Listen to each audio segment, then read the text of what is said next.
Welcome to all. ये simplified UPSC द्वारा fundamental of UPSC civil service का 5वां पार्ट है, जिसमें आज हम डिस्कस करेंगे कि सी सेट को कैसे क्वालिफाई करें।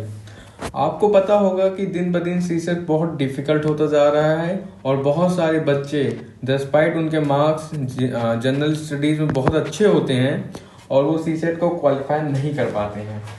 तो आज हम जानेंगे कि कैसे आसान तरीकों से हम सी सेट को पास कर सकते हैं और अपना प्रीलिम्स क्वालिफाई कर सकते हैं। तो आज हम देखेंगे कि और ये वीडियो उन लोगों के लिए है जो सिविल सर्विसेज की तैयारी के लिए सोच रहे हैं और जिनके लिए सी सेट बहुत टफ है और चैलेंजिंग रहा है। तो पहले हम जानेंगे कि सी सेट इंट्रोड्यूस क्यों हुआ था सिविल सर्विसेज में। सी सेट का इंट्रोडक्शन सिविल सर्विसेज में इसलिए हुआ था क्योंकि सिविल सर्विसेज यूपीएससी को ये लगा कि बच्चों की analytical skills, interpersonal ability and decision making ability को चेक करना बहुत ज़रूरी है। तो उसके लिए यूपीएससी ने सिविल सर्विसेज के प्रीलिम्स में सी सेट को ऐड किया और अब प्रीलिम्स में 2 पेपर होते हैं। तो अब हम जानेंगे कि कैसे हम सी सेट को क्वालिफाई कर सकते हैं। तो सी सेट को क्वालिफाई करने के लिए सबसे पहले हमें ये देखना होगा कि पैटर्न क्या है, और पैटर्न को जानने के लिए हमें स्टडी करना होगा PYQ। वैसे ये बहुत इजी लगता है कि PYQ पढ़ना ही चाहिए, पर कभी कभी ऐसा होता है कि हम इतने ओवरवेल्म हो जाते हैं। कोचिंग इंडस्ट्री के बहुत सारे सीरीज चलती हैं और हम उन सीरीज को देते देते इतने ज़्यादा एग्जॉस्ट हो जाते हैं कि हम प्रीवियस ईयर क्वेश्चन को ध्यान नहीं देते और हम ये नहीं जान पाते कि किस प्रकार के क्वेश्चन सी सेट में पूछे जा रहे हैं। तो हमें सबसे पहले प्रीवियस ईयर क्वेश्चंस को डिस्कस करना चाहिए। उसके लिए हमें लगभग 10 साल के PYQ पढ़ने चाहिए।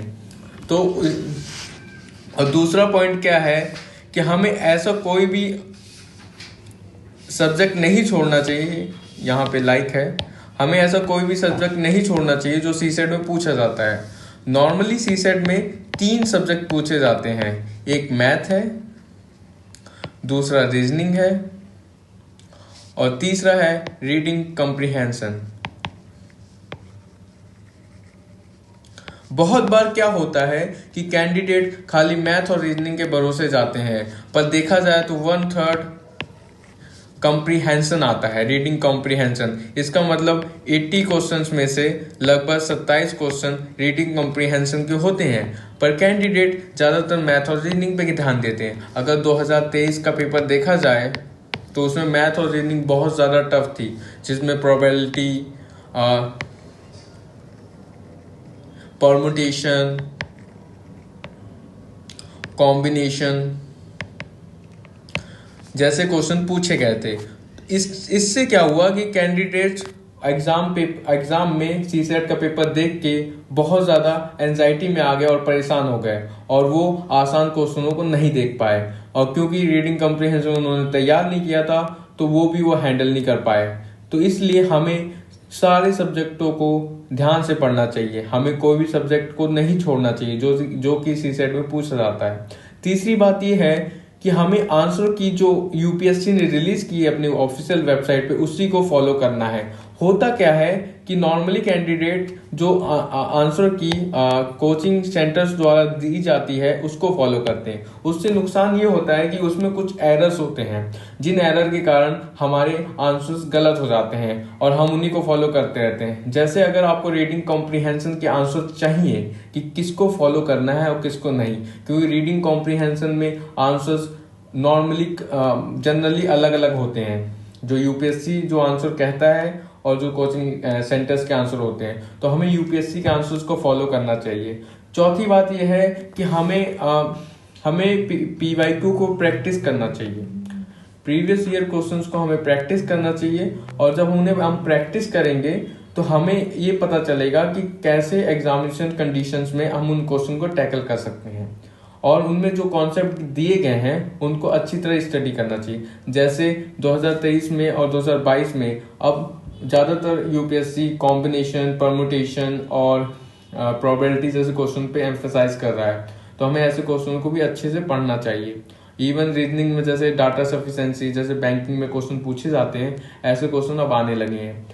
और पांचवा ये है कि वो क्वेश्चन जो यूपीएससी ज़्यादातर फोकस करता है, जैसे यूपीएससी में रीडिंग कॉम्प्रिहेंशन में वो टॉपिक बहुत ज़्यादा अहम हो जाते हैं, जैसे एग्रीकल्चर, बायोडाइवर्सिटी, क्लाइमेट चेंज। तो इन सब के जो टॉपिक है, इन सब टॉपिक को हमें ध्यान से पढ़ना चाहिए, क्योंकि कभी कभी जनरल नॉलेज से भी सीसेट में क्वेश्चन सॉल्व हो जाते हैं।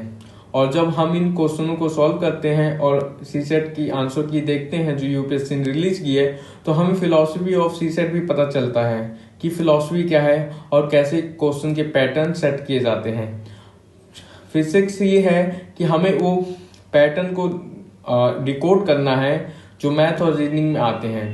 जैसे जिस प्रकार के क्वेश्चन मैथ और रीजनिंग में बार बार पूछे जा रहे हैं, हमें उस प्रकार के क्वेश्चन को अच्छी तरह तैयार करना है।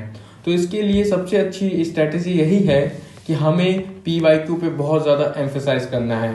कभी कभी होता क्या है कि हम लोग सिंपल चीज़ों पे ध्यान नहीं देते, और सबसे सिंपल चीज़ें यही हैं। अगर किसी भी एग्जाम को क्वालिफाई करना है आपको, तो आपको सबसे पहले प्रीवियस ईयर क्वेश्चन को ध्यान में रखना चाहिए।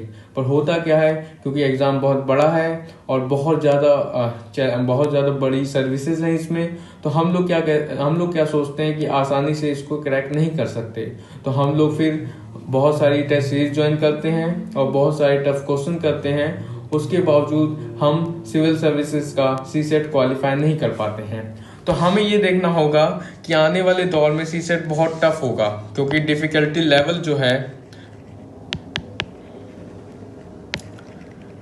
लेवल धीरे धीरे बढ़ता जा रहा है। 2023 का जो सीसेट का पेपर था, वो एक प्रकार से अपने आप में बहुत ही टफ पेपर था। इवन कई बच्चे जो अच्छे से इंजीनियरिंग स्टूडेंट थे, जिन्होंने मैथ ऑनर्स किया था और जिनकी मैथ और रीजनिंग बहुत ज़्यादा अच्छी थी, वो लोग भी स्ट्रगल कर रहे थे पेपर 2 में। तो हमें अगर सीसेट को क्वालिफाई करना है तो इसको बहुत इजी लेना होगा और हमें पीवाईक्यू पे बहुत ज़्यादा फोकस करना होगा, ताकि आसानी से हमारा सीसेट निकल जाए। और सबसे बड़ी बात यह है कि we need to give time to CSET also. Sometimes what happen, we are always reading GS1 paper and don't give the appropriate time to general studies too, that is CSET. तो हमें CSET को उसकी respect देनी होगी और हमें we need to respect the CSET as well like the GS1. अगर आपको ये वीडियो अच्छा लगा हो तो आप मेरे चैनल को सब्सक्राइब कर सकते हैं, ताकि हम सीसेट का एनालिसिस कर पाएं और जो भी पीवाईक्यू पूछे गए सीसेट में उसको बाद में डालें और आपको आपकी ये जर्नी को हम आसान बना पाएं। और आज के लिए इतना ही। अगर आपको ये वीडियो अच्छा लगा हो तो इसे लाइक करिए और सिंप्लीफाइड यूपीएससी को सब्सक्राइब कीजिए। Thank you.